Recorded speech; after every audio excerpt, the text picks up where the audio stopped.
Savitri by बोलकर एक औरत रहती है।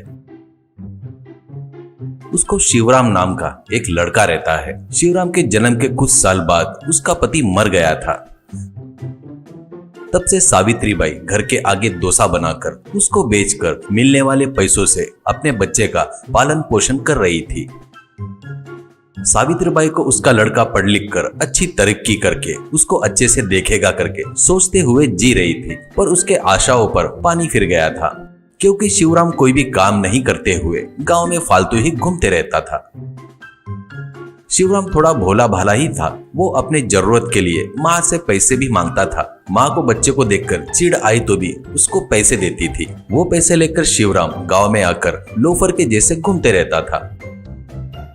ऐसे ही एक दिन शिवराम माँ के पास आकर, माँ मुझे थोड़े पैसे चाहिए, ऐसा कहता है। लड़का ऐसे हर बार पैसे मांगते हुए रहने से चिढ़कर सावित्री बाई, हमेशा पैसे मांगते रहता है, अपने घर में पैसों का पेड़ है, समझ रहा है क्या? माँ के ऐसे कहने से शिवराम को एक आइडिया आता है। पैसों का पेड़ अगर मैंने लगाया तो कितना अच्छा रहेगा। पैसों के लिए हमेशा माँ की खरी खोटी सुनना पड़ता है, वो मैं नहीं सुन पा रहा हूँ। अगर पैसे बो दूंगा तो मुझे जब लगेगा तब तोड़कर खर्चा कर सकता हूँ, करके बोलता है। वो बातें सुनकर माँ, पैसे बोने से पैसे नहीं उगते रहे, पैसे के बीज कहाँ मिलते हैं वो पहले पता कर ले, ऐसा कहती है माँ।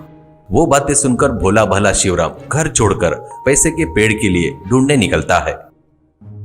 ऐसे शिवराम उसके पहचान के गांव का धनवान चमनलाल के पास जाकर,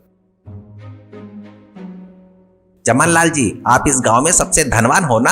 आप धनवान जिस कारण बने हो वो पैसे का पेड़ कहाँ मिलता है, मुझे बताओ, ऐसा कहता है। वो बातें सुनकर चमनलाल हंसते हुए देख शिवराम, पैसों का पेड़ यहाँ नहीं रहता है, वो जंगल में मिलता है, ऐसा बोलता है मजाक उड़ाते हुए। वो बातें सुनकर शिवराम चमनलाल को धन्यवाद बोलकर जंगल की तरफ निकलता है। ऐसे चलते चलते नजदीक के जंगल में पहुंचता है। ऐसे जंगल में घूमते वक्त वहां पर एक बुढ़िया लकड़ी चुनते हुए दिखाई देती है। शिवराम उसके पास जाकर, दादी माँ, इस जंगल में पैसे का बीज कहाँ पर मिलता है, करके पूछता है। लकड़ी चुन रही बुढ़िया सिर उठाकर शिवराम को देखकर भोला भाला करके समझ जाती है। बुढ़िया, शाम हो रही है, थोड़े से लकड़ियाँ चुन कर दे, बाद में बताऊंगी, ऐसा बोलती है। वो बातें सुनकर शिवराम खुशी से फटाफट लकड़ियां चुनने लगता है। चुने हुए लकड़ियों का बंडल बांधता है। बाद में बुढ़िया की तरफ मुड़कर, दादी आप बताओगे क्या, ऐसा कहता है। तो दादी, देख मैं बूढ़ी हूँ, इस बंडल को उठाकर चल नहीं सकती, थोड़ा घर तक पहुँचा देना बेटा, ऐसा कहती है। शिवराम ठीक है कहकर उस लकड़ी के बंडल को उठाकर बुढ़िया के पीछे जाता है। ऐसे चलते हुए कुछ देर दोनों बुढ़िया के घर तक पहुँच जाते हैं। तब बुढ़िया, बेटा इस लकड़ी के बंडल को गांव में ले जाकर बेचकर पैसे लेकर आ, तब बताऊंगी, ऐसा कहती है। बाद में शिवराम उस बंडल को लेकर गांव में जाकर बेचकर पैसे लाकर